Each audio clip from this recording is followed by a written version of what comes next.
Okay, what up guys? J.O. back from Barley Hops and Tabletops. We just had an all-day epic Frosthaven session. We got 4 missions done in a row, and I'm sure all of you out here that have done that understand that your brain turns to complete mush when you hit that 4th mission. There's a lot to track and do in this game. And then we collect data on stats on top of that, and oh my gosh, were we fried afterwards. But it was also amazing, and we can't wait until we do the next one.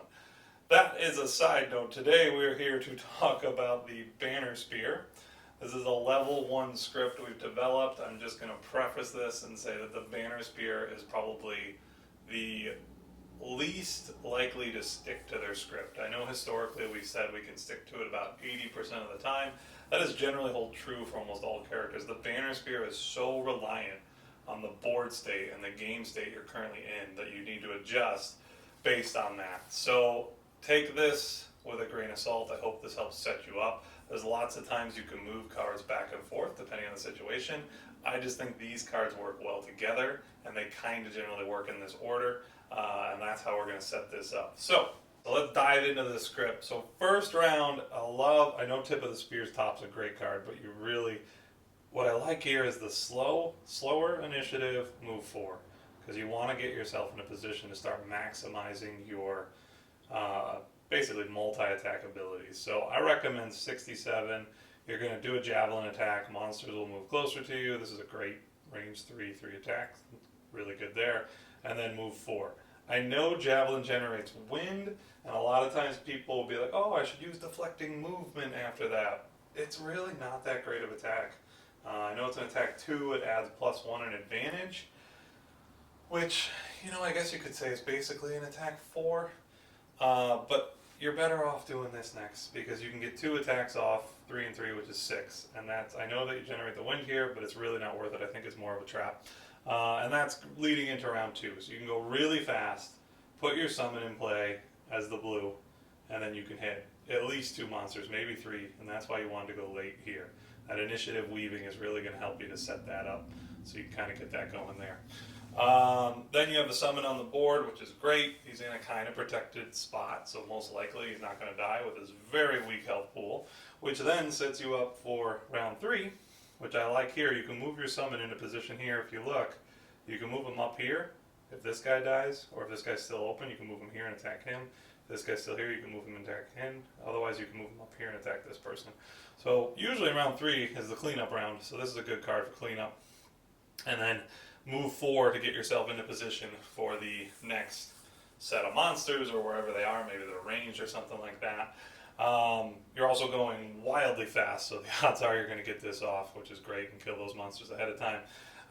Moving into round 4, this could probably be swapped with round 3, depending on the situation. If you have like a high health enemy that you really want to disarm in round 3 because you know you're not going to kill him, I would swap this. And basically what you're going to do here is grant 2 of your allies to move 3, and that's going to help you move your summons into position to get this one, because this is a really hard one to get position. I have found that I think all Bannerspear players want to rely on the other characters and the other players in the game. It's really challenging. I think you're better off using your summons and your banners more often than not, because every character is doing their own thing, and there's a lot more discussion points around, are you going to finish here? Can you position yourself here?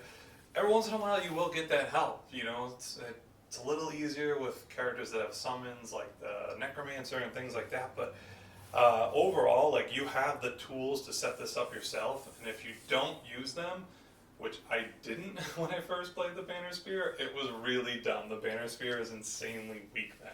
And unfortunately, overall, the Bannerspear is a little bit of a weaker character, but if you can get these right, you will have missions where you just knocked it out of the park and everything aligned and the stars aligned and you were so happy because you really crushed it.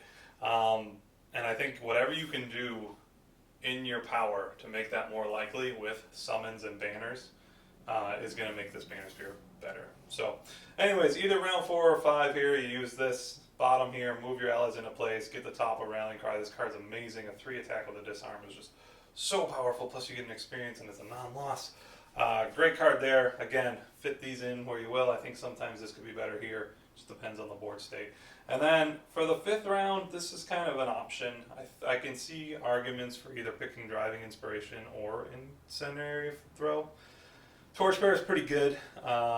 This banner is also pretty good because it heals. It's better later. I don't recommend using any of these bottom rows right here. You're going to save these for later. What I recommend actually is a basic move 2 here, and then use Driving Inspiration as your attack, because you're going to hit something at range if anything's left on the board, or you can use this as a ranged attack. This one is a lot more situational though.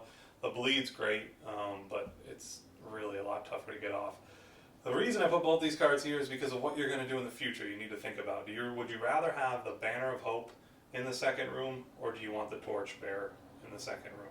And what you're going to do after you rest, and you don't want to lose on either of these cards, I would sack a health if I was going to, is you're going to go into the next room, and these combo really well. You can put the banner down right next to you and attack 3 across. This card is really powerful. It's just hard to get off, and that's why I think these 2 lower initiative bottoms allow you to set this up for the second room. And that's what we're going to try and do after our first rest, and I think those cards work well together. I personally like Driving Inspiration just because I think it's a little bit more damage and the range of 4 and plus advantage. There's just a little bit more glamour to it.